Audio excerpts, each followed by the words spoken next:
Now, from WYDC TV, this is Big Fox News at 10. Tonight, Hornell officials are working to clean up the city's water after reports of discolored tap water. According to the mayor's office, residents have been calling in about this issue for several weeks. Big Fox's Matt Kleindienst joins us to tell us the steps being taken to clean the water.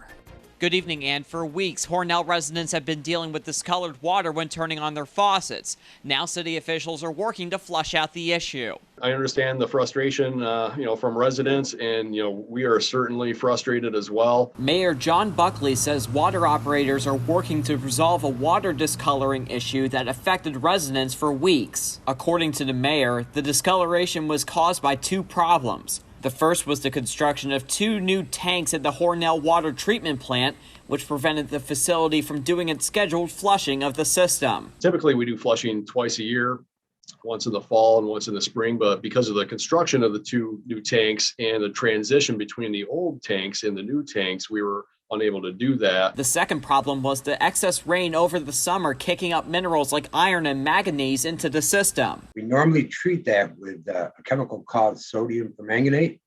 And this year, also due to the construction, they were rebuilding one of the settling basins. Due to that and the combination of not flushing, we started experiencing this color. Residents reported yellow and brown water coming out of their taps. However, testing luckily showed no signs of bacteria in the water. The city has since spent the last few days flushing out the system to clear up the water. We flushed aggressively this time and let the hydrants really run much longer than we normally would, just to make sure that we cleared everything out. Mayor Buckley says the system will be cleared up by next week. Matt Kleindienst, Big Fox, WYDC in Corning. The highly transmissible Delta variant is continuing to cause new COVID-19 cases to rise, just as back to school kicks into full gear for kids across the country, potentially exposing younger unvaccinated kids to the virus. Ashley Stromier has more on the mask mandates health officials say are meant to keep them safe, and how some teachers could face jail time for not enforcing them. Kids across the country are returning to in-person classes in droves, causing some parents of younger children to be concerned about COVID-19 infections, especially because children under 12 aren't yet eligible to be vaccinated against the virus.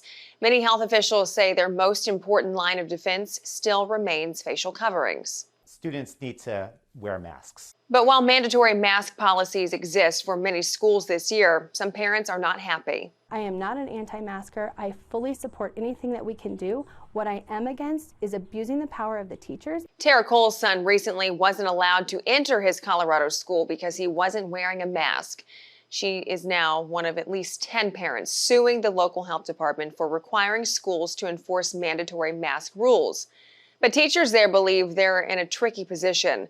Colorado's Tri-County Health Department says any educator not enforcing the mask policy can face up to a year in jail and a $5,000 fine. I do not expect teachers and principals to put their job on the line for something like this. Meanwhile, recent data from the American Academy of Pediatrics found close to 240,000 reported childhood COVID-19 cases last week alone. And health experts say keeping young kids safe requires those around them who are eligible to get the shots. It's going to ensure that those who are vaccinated are going to prevent transmission to the unvaccinated. The CDC says even though the number of children contracting COVID-19 is rising, childhood hospitalizations remain lower compared to adult COVID victims. Ashley Stromier, Fox News.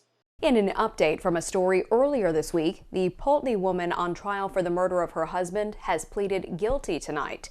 Sherry Ballum entered her plea before jury selection was scheduled to start. She pled guilty to murder and tampering charges. According to the judge in the case, she could face 15 years to life in prison. The Steuben County Sheriff's Office is looking for a man who ran over a swimmer with a boat on Keuka Lake. According to officers, the incident occurred on Tuesday evening when a pontoon boat ran directly over a swimmer and injured him. Witnesses say the driver of the boat never slowed down and didn't appear to know he ran over someone. Anyone with information is asked to call the Steuben Sheriff's Office. 3 people are facing charges after a fight at a popular New York City restaurant. As Natalie Dudridge reports, the scuffle started when tourists visiting from Texas were asked to show proof of vaccination. a requirement for indoor diners in the city. Cell phone video shows several women involved in a scuffle that almost knocks over the hostess booth at Carmine's restaurant on Broadway and West 90th around 5 o'clock last night. The NYPD says a 24-year-old hostess was punched, slapped, and pushed when she asked a group of diners to show proof of COVID-19 vaccination, a city policy to eat indoors. Police say 3 women from Texas, a 44-year-old and her 21-year-old daughter, and a 49-year-old woman became enraged, even yanking off the victim's necklace during the assault. She was okay and declined medical attention. You can see 2 men drag 1 woman away from the fight. The 3 women from Texas were given desk appearance tickets and taken into custody. The New York City Hospitality Alliance issued a statement on behalf of Carmine saying, "It's a shocking and tragic situation when one of our valued employees is assaulted for doing their job as required by city policies and trying to make a living. This is the absolute last experience any of our employees should ever endure and any customers witness." The Hospitality Alliance is calling on the city and state to increase penalties for assaulting restaurant workers in conjunction with enforcement of COVID-19 protocols, adding Mayor de Blasio must do a better job making visitors to New York City aware of the vaccine card policy. Restaurant owners who do not comply with the mandate can face fines starting at $1,000. Pennsylvania is limiting alcohol sales. Pennsylvania's state-run liquor system is rationing sales of a few dozen products. This in response to what it describes as supply shortages beyond its control. Starting today, there will be 2 bottles per day purchase limits for customers at state stores, as well as for bars, restaurants, and other license holders. The state, of course, blaming those supply disruptions. The list of rationed booze contains specific types of champagne, bourbon, tequila, cognac, and whiskey.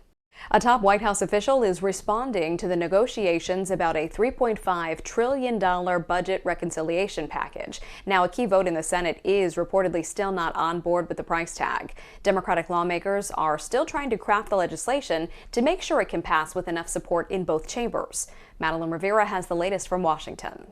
At a forum for energy and climate on Friday, President Biden once again warned of the dangers of climate change, saying the country is at an inflection point. The climate crisis also presents real and incredible economic opportunities to create jobs and lift up the standard of living for people around the world.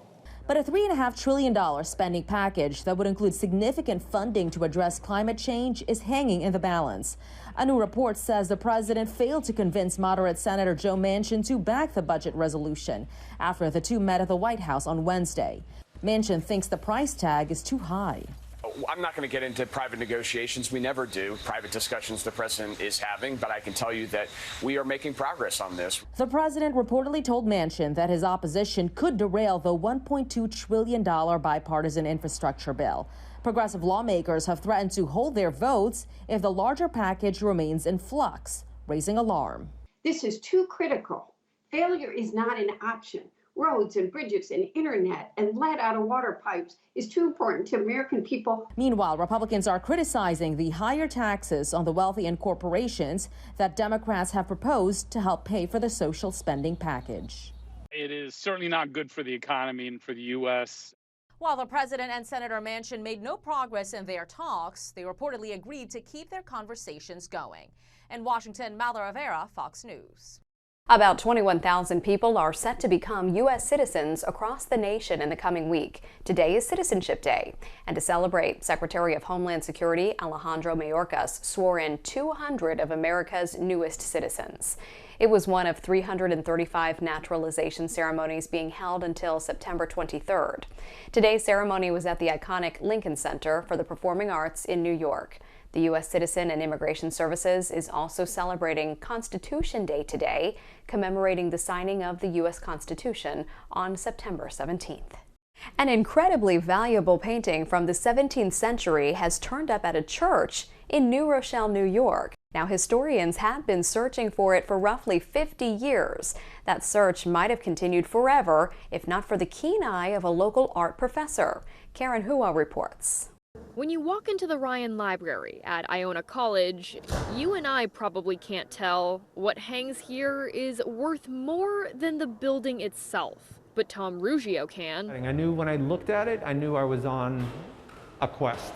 Ruggiero has been an art professor for nearly 2 decades. Occasionally, he goes to the Church of the Holy Family, a few blocks from Iona. And I'd go in there just for some quiet, meditative moments. I'd sit in the back pew. And from the back pew, this is usually in direct view. One day, the lights were on a little brighter, and I saw that painting, and I was shocked. I immediately knew it was 17th century Italian. Ruggiero pored over the research. He found corresponding images at the Metropolitan Museum of Art in Manhattan and in St. Petersburg, Russia. Finally, he connected the dots.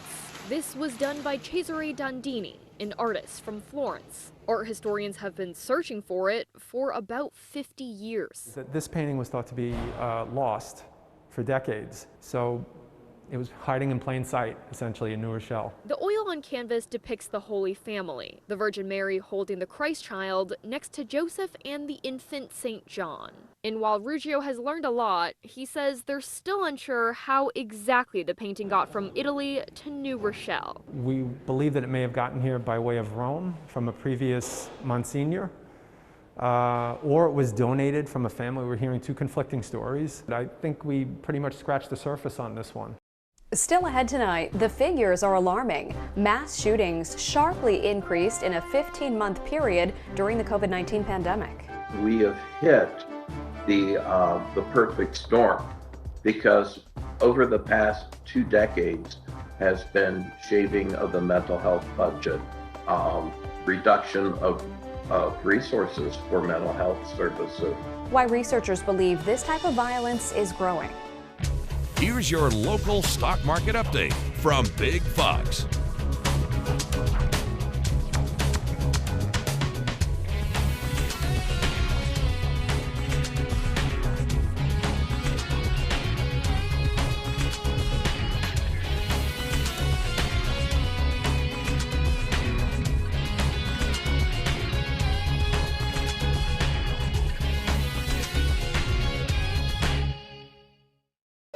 Now, your Twin Tiers forecast from Big Fox.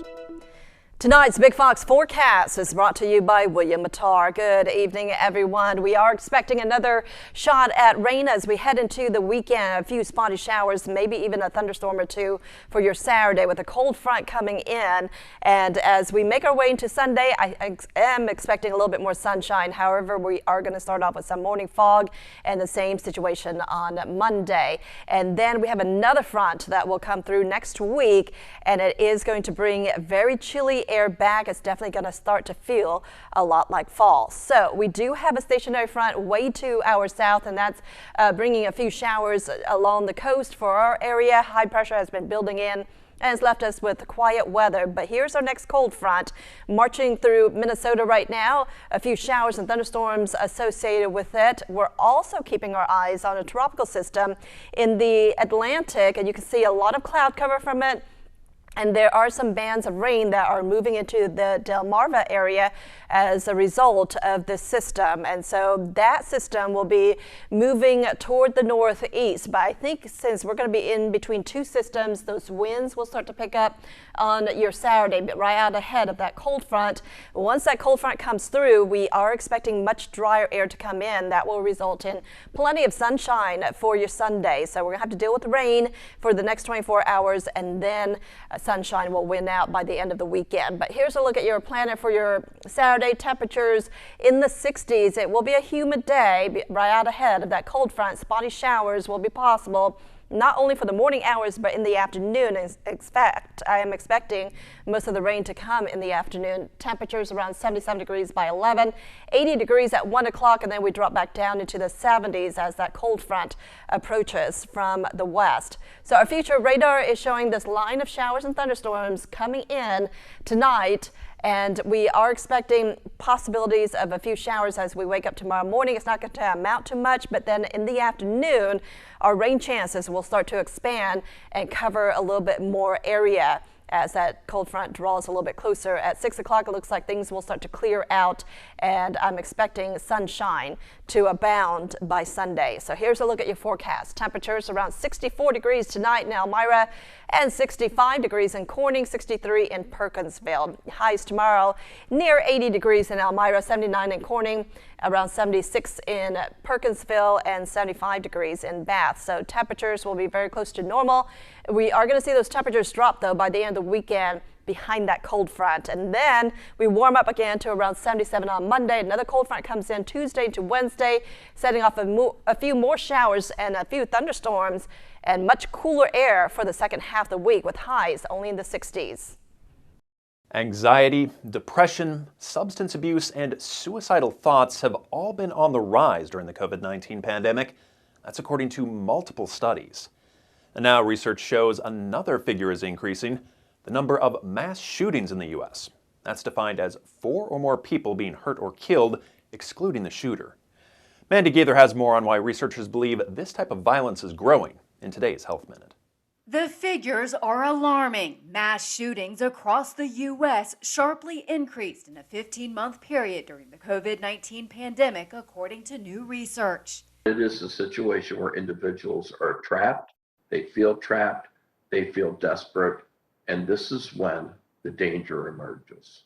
A study published in the journal JAMA Network Open shows from April 2020 to July 2021, comparing trends in other years, there were 343 more mass shootings in the U.S. than expected, with an additional 217 people killed, nearly 1,500 hurt. We have hit the perfect storm, because over the past 2 decades has been shaving of the mental health budget, reduction of resources for mental health services. Researchers say the sharp rise in this type of violence is consistent with the idea that mass shootings may be influenced by social factors like isolation or economic factors like job loss. Knowing what may be behind the increase can help, says Ken Yeager, director of the Stress, Trauma, and Resilience program at Ohio State's Wexner Medical Center. There is no silver bullet, so to speak. There is no immediate fix to this, but there is an opportunity here to recognize that this is an area where resources need to be directed. For Health Minute, I'm Mandy Gaither. More and more school districts are having trouble feeding their students. The problems are a shortage of food and drivers to deliver it. Alan Shope reports on a district from Kansas City, Missouri that has actually resorted to asking for donations. We have been having a lot of canceled trucks. November 9th, the Hickman Mills School District will no longer have a school food provider. In the last couple of weeks, we've had about 20% of our orders. It's a national food shortage, a labor shortage with the vendors, as well as a lack of truck drivers to distribute the food, causing districts like Hickman Mills to get dropped. We were given a 60-day notice that they were canceling the contract with us. The district is scrambling, working with other school districts that have a permanent vendor to try and add on to their orders. Sims says they have food in their warehouse, but without a good vendor, that will be used up quickly. On Thursday, the USDA said they will not fine districts for not meeting nutritional guidelines. Hickman Mills says, like many other districts, they've never encountered anything like this before, and they're expecting it to go on for a while. So they're asking for help from the community. They're asking for plastic utensils, hand sanitizer, soap, even wrapped snack items in bulk. If there's individually wrapped breakfast bars or something like that, we certainly would take those. Sim says they'll keep searching for a new vendor, but right now it's frequent trips to wholesalers like Sam's and Costco. There are some other local school districts working with. The Emmys are back with an audience and fewer COVID restrictions, but there is one big requirement for those at the show: vaccinations. Stephanie Elam has a preview. From spacesuits to hazmat suits, and what was mostly a really big virtual meeting, this year's Emmys are shedding some of last year's COVID constraints and getting back to a live audience. People don't want to see award shows on Zoom. They just don't. It takes you away from the experience. They need to see those actors up close. They need to feel like they're at an event with them. Cedric the Entertainer hosts, telling People magazine he plans a return of the big opening number. We decided that, after watching a few of these other award shows this weekend, Yeah, we're going to elevate the game a little bit. The ceremony will take place inside a tent outside an LA theater. Attendees must be fully vaccinated and provide proof they're COVID negative. Could you help me with the door? It's air drying. What could be similar to last year, a dominant comedy. How many countries are in this country? 4. Ted Lasso has all the momentum. Jason Sudeikis is a star, people know, and it got 20 nominations. However, there is a dark horse. I would say it's Hacks, which is a smaller show on HBO Max, and it is a very insidery Hollywood show that people who vote for these types of awards may gravitate towards. On the drama side, The Crown could take the Emmy. The Crown is one of the great achievements of television of all time, and it has never won the series Emmy. Real-life drama could factor into the ceremony with the death of Michael K. Williams, who became a star in The Wire. This year, he's nominated for another nuanced performance, though Emmy votes were cast before his death. He wasn't even nominated for playing one of the most iconic characters of all time. He's been a great character actor for 2 decades now. And the fact that he's never won an Emmy is kind of crazy. So people thought he might win for Lovecraft Country this year. The Emmys moved to CBS, where a football lead-in could lift it above last year's record low ratings. Ford Motor Company is investing $250 million in its Detroit plants. That investment will go to the Rouge Electric Car Center, Van Dyke Electric Powertrain Center, and Rawsonville Components Plant. The plan is to increase production capacity to 80,000 trucks a year. The car company says they will add 450 jobs involving the production of the all-electric F-150 Lightning. The newest version of Bud Light is even lighter. Anheuser-Busch is the first major brewer to launch a zero-carb beer.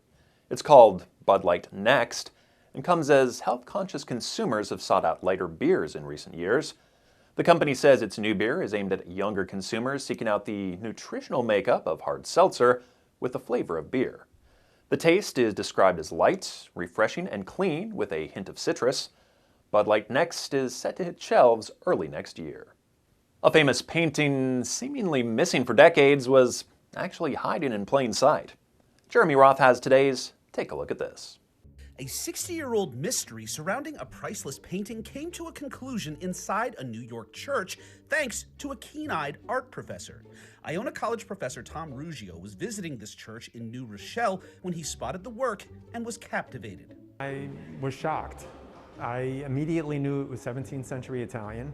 After some research, Ruggio discovered it was a missing masterpiece by Italian artist Cesare Dandini, which historians have been searching for roughly 60 years.